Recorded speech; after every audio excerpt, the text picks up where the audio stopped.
Assalamualaikum warahmatullahi wabarakatuh. Perkenalkan, nama saya Firda Mayangsari. Saya selaku perwakilan dari rekan-rekan PPL S3IP PGRI Lumajang akan menjelaskan materi tentang kesebangunan bangun datar. Dari video ini, saya harap kalian mampu mengidentifikasi konsep kesebangunan bangun datar, mampu mengidentifikasi persyaratan dua bangun datar yang sebangun, mampu mengidentifikasi persyaratan kesebangunan segitiga, mampu menentukan panjang sisi dan besar sudut pada bangun datar yang sebangun, mampu menentukan besar sudut dan panjang sisi pada segitiga yang sebangun, dan yang terakhir, mampu menyelesaikan permasalahan nyata yang berkaitan dengan kesebangunan.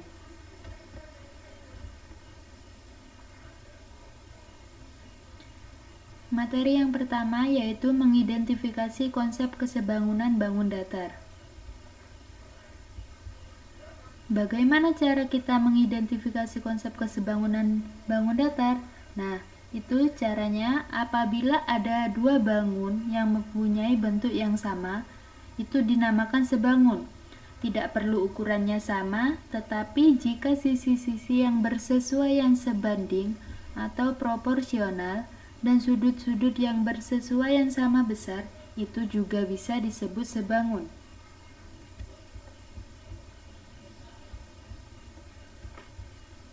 Selanjutnya, mengidentifikasi persyaratan dua bangun datar yang sebangun.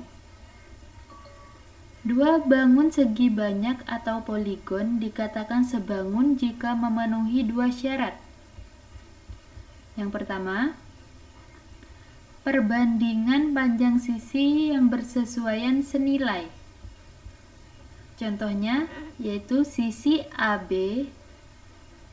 dibanding sisi EF sama dengan sisi BC dibanding sisi FG sama dengan sisi CD dibanding sisi GH sama dengan sisi AD sebanding dengan sisi EH. Syarat yang kedua yaitu sudut-sudut yang bersesuaian besarnya sama. Nah, itu bisa dilihat di gambar. Di situ kan ada dua gambar bangun segitiga ya. Segitiga ABCD dan bangun segitiga EFGH.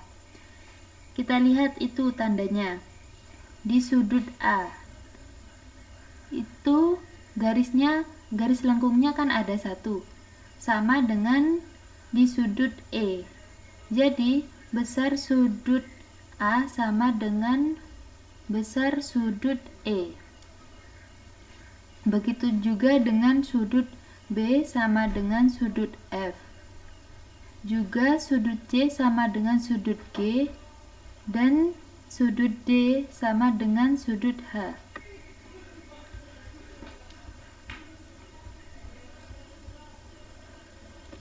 Nah, dari keterangan tadi dapat kita simpulkan jika bangun ABCD dan EFGH memenuhi kedua syarat tersebut, maka bangun ABCD dan EFGH sebangun. Maka dapat dinotasikan dengan ABCD sebangun dengan EFGH. Ini tandanya seperti ini. Selanjutnya, jika bangun ABCD dan EFGH tidak memenuhi kedua syarat tersebut, maka bangun ABCD dan EFGH tidak sebangun. Jadi dinotasikan dengan tanda seperti ini. Nah, ini ya, bisa dilihat.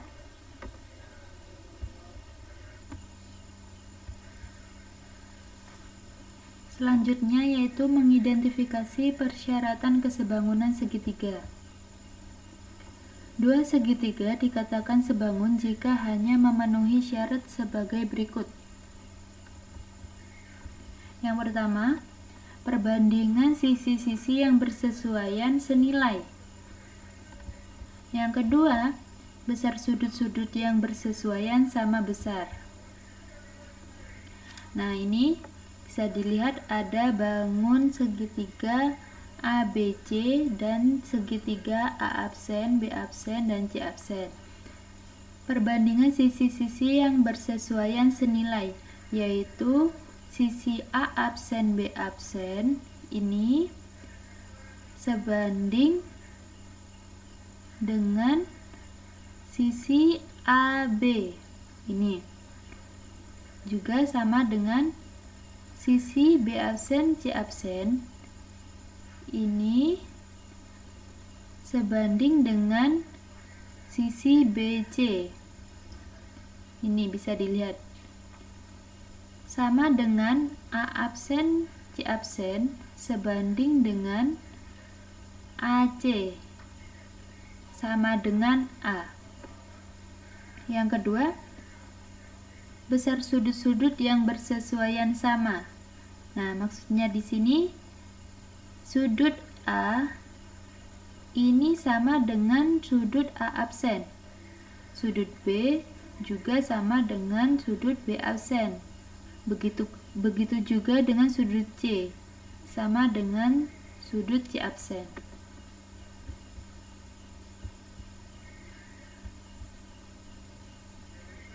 Jika segitiga ABC dan segitiga A absen, B absen, C absen memenuhi syarat tersebut, maka segitiga ABC dan segitiga A absen, B absen, C absen itu sebangun. Dinotasikan dengan tanda seperti ini. Dan apabila segitiga ABC dan segitiga A absen, B absen, C absen tidak memenuhi syarat tersebut, maka segitiga ABC dan segitiga A absen, B absen, C absen tidak sebangun. Dinotasikan dengan tanda seperti ini.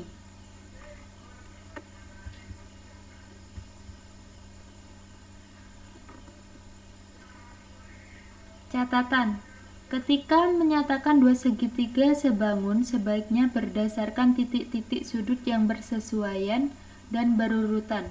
Contohnya, ini ada segitiga ABC kongruen dengan segitiga A absen, B absen, C absen. Nah, di sini sudutnya dimulai dari sudut A, lalu B, lalu C. Nah, begitu juga dengan sudut A absen, B absen, dan C absen. Jadi, sudut A kongruen dengan sudut A absen. Sudut B juga kongruen dengan B absen. C kongruen dengan C absen. Atau ini bisa dibalik, yang depan segitiga BAC kongruen dengan segitiga B absen, A absen, C absen. Nah, ini sama-sama ya. Sama-sama urutannya sama. BAC, B absen, A absen, dan C absen. Atau segitiga CBA kongruen dengan C absen, B absen, dan A absen. Bukan segitiga ABC kongruen dengan B absen, C absen, A absen. Nah, ini contoh salah ya. Atau segitiga ABC kongruen dengan segitiga C absen, A absen, B absen, atau yang lainnya. Syarat dua segitiga sebangun. Yang pertama, perbandingan ketiga pasangan sisi yang bersesuaian sama, yaitu A absen, B absen sebanding dengan AB, sama dengan B absen, C absen sebanding dengan BC, sama dengan A absen, C absen sebanding dengan AC, itu sama dengan A.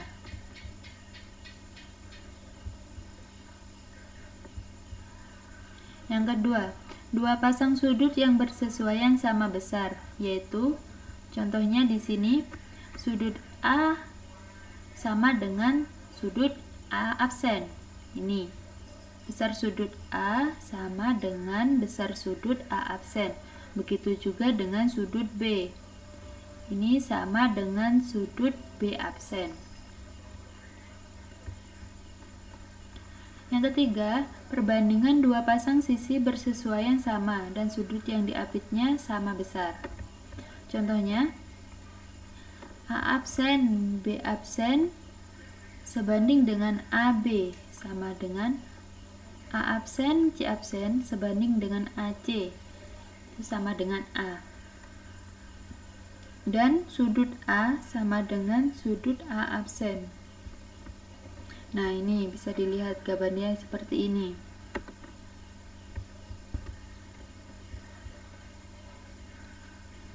Selanjutnya, kesebangunan khusus dalam segitiga siku-siku. Bisa dilihat itu gambarnya segitiga ABDC.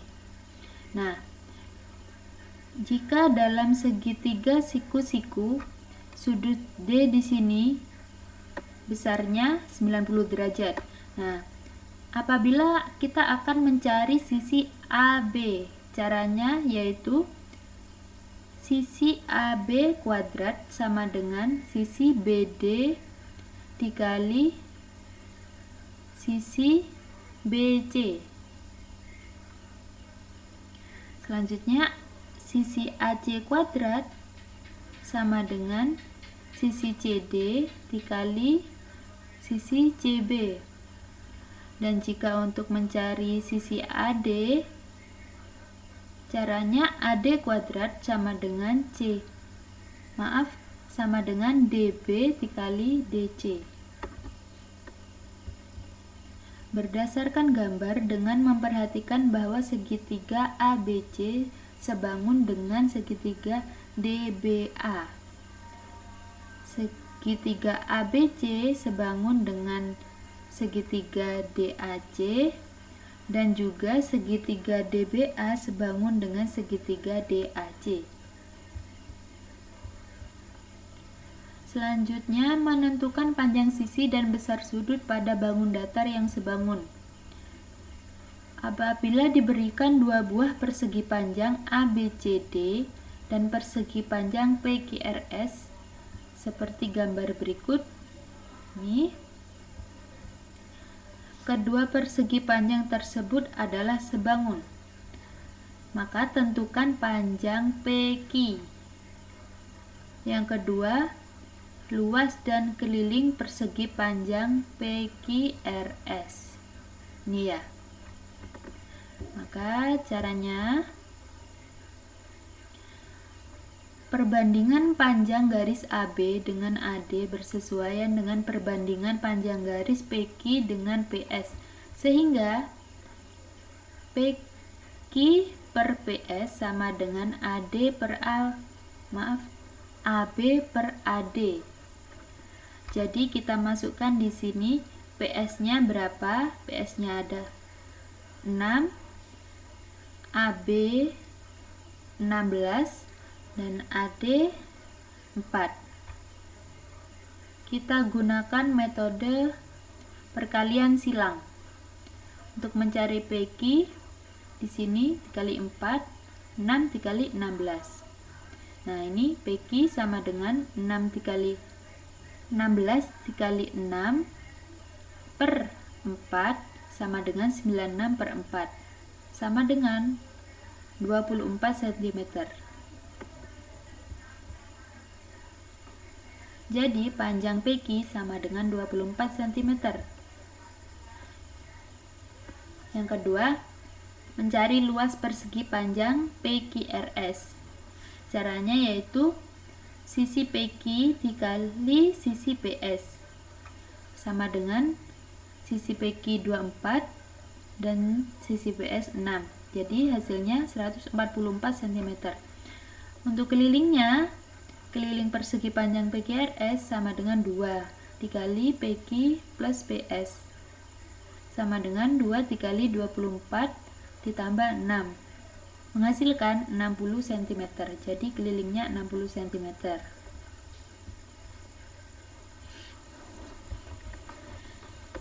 Selanjutnya menentukan besar sudut dan panjang sisi pada segitiga yang sebangun. Perhatikan gambar berikut. Ini ada segitiga A, B, C, D, E. Pertanyaannya, tentukan panjang BD. Ini panjang BD. Nah, caranya soal ini tentang kesebangunan segitiga ya. Segitiga ABC yang lebih besar sebangun dengan segitiga kecil ADE, sehingga perbandingan panjang sisi yang bersesuaian akan sama. Jadi temukan dulu panjang sisi AB, ambil perbandingan alas dan tinggi dari kedua segitiga seperti cara berikut ini. Nah, ini AB per BC sama dengan AD per DE. Kita masukkan di sini BC 12, AD 10, DE 8. Dan AB belum kita ketahui. Jadi caranya AB sama dengan 10 dikali 12 per 8 menghasilkan 15 cm.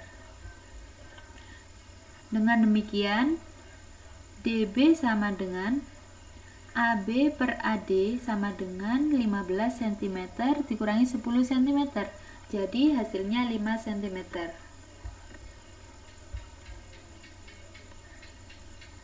Contoh soal yang kedua.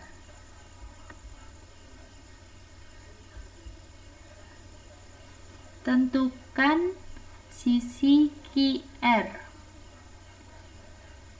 Yang B, tentukan sisi QU. Nah, caranya di sini yang pertama kita tentukan sisi QR. Penyelesaian seperti nomor 2. Ambil perbandingan sisi-sisi yang bersesuaian dari segitiga PQR dan segitiga SUR. Nah, seperti ini. QR per PQ sama dengan UR per SU. QR per 15 sama dengan 15 per 9. UR-nya 15, PQ-nya 15 dan SU-nya 15. Jadi QR sama dengan 15 dikali 12 per 9. Hasilnya 20 cm.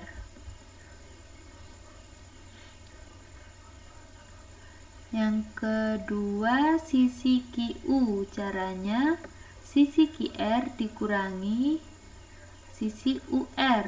Nah, tadi kan sudah diketahui sisi QR-nya itu 20. Jadi 20 dikurangi sisi UR-nya 15 menghasilkan 5 cm.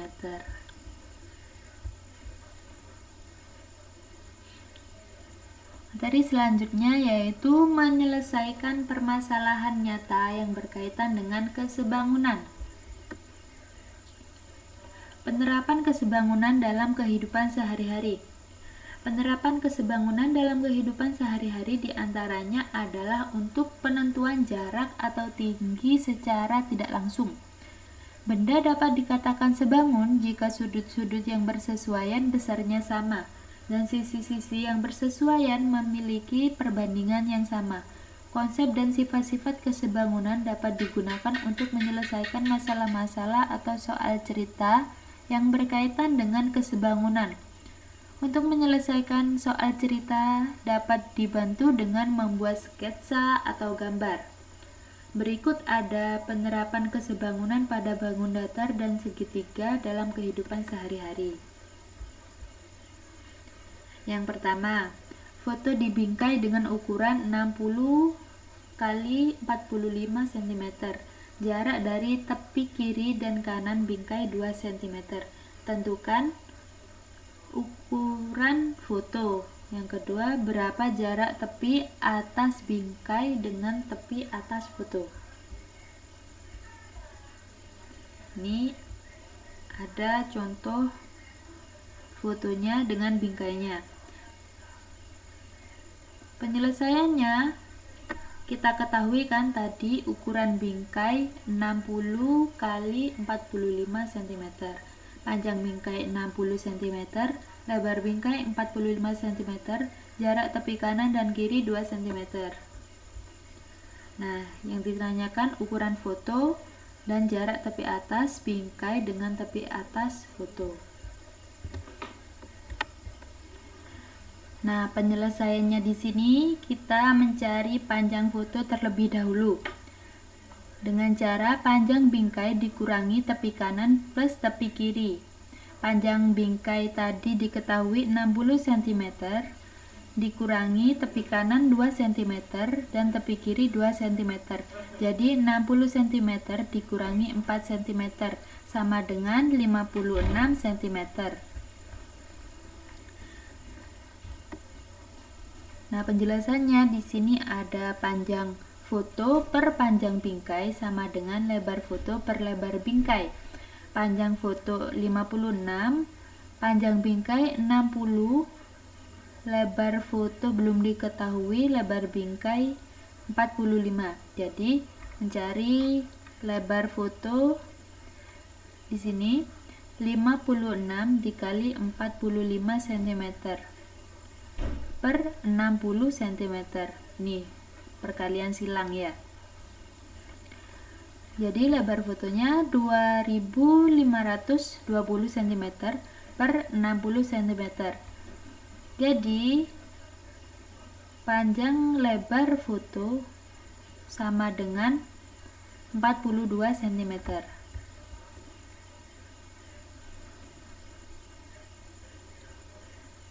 Jadi ukuran foto tersebut adalah 56 cm dikali 42 cm. Yang kedua, mencari jarak tepi atas bingkai, yaitu dengan lebar bingkai dikurangi lebar foto dibagi 2. Lebar bingkai 45 dikurangi lebar foto 42 lalu dibagi 2, menghasilkan 3 dibagi 2 jadi 1,5 cm. Jadi jarak tepi atas bingkai dengan tepi atas foto adalah 1,5 cm. Soal selanjutnya, tinggi pintu dan lebar rumah pada suatu maket atau model rumah berturut-turut adalah 8 cm dan 40 cm. Jika tinggi pintu sebenarnya adalah 2 meter, hitunglah lebar rumah sebenarnya. Nah, penyelesaiannya di sini yaitu kita ketahui tadi tinggi pintu pada model yaitu 8 cm. Lebar rumah pada model 40 cm. Tinggi pintu sebenarnya 2 meter. Nah, kita ubah satuannya meter di sini menjadi cm. Menjadi 200 cm. Jadi lebar rumah sebenarnya titik-titik cm. Jadi ditanya berapa lebar rumah sebenarnya. Nah, caranya tinggi pintu pada model per tinggi pintu sebenarnya sama dengan lebar rumah pada model per lebar rumah sebenarnya. Tinggi pintu 8, tinggi pintu sebenarnya 200, lebar rumah pada model 40, lebar rumah sebenarnya kita asumsikan dengan X. Jadi ini perkalian silang 8 kali X dan 200 dikali 40. Jadi 8X sama dengan 200 dikali 40. 8X sama dengan 8000 dan X 8 di sini pindah ruas ke kanan, yaitu 8000 dibagi dengan 8 menghasilkan 1000. Jadi lebar rumah sebenarnya adalah 1000 cm atau 10 meter.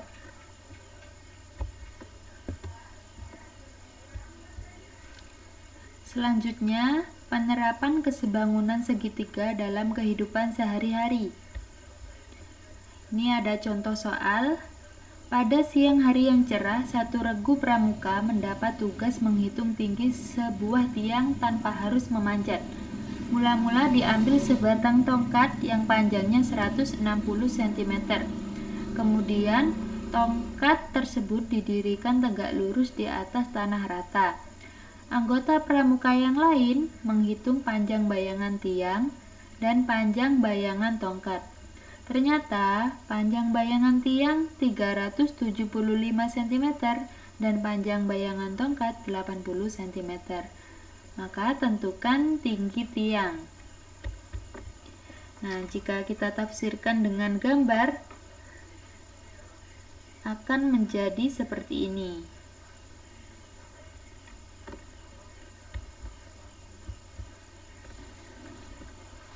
Nah, penyelesaiannya di sini, tinggi tiang itu diibaratkan dengan H dan bayangannya 375 cm, sedangkan tinggi tongkat 160 cm dan bayangannya 80 cm.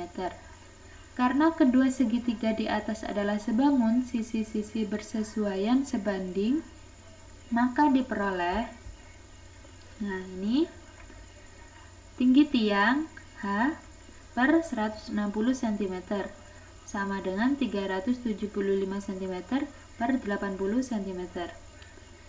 H sama dengan 160 di sini dikali dengan 375 per 80 cm. H 60.000 cm per 80 cm menghasilkan 750 cm.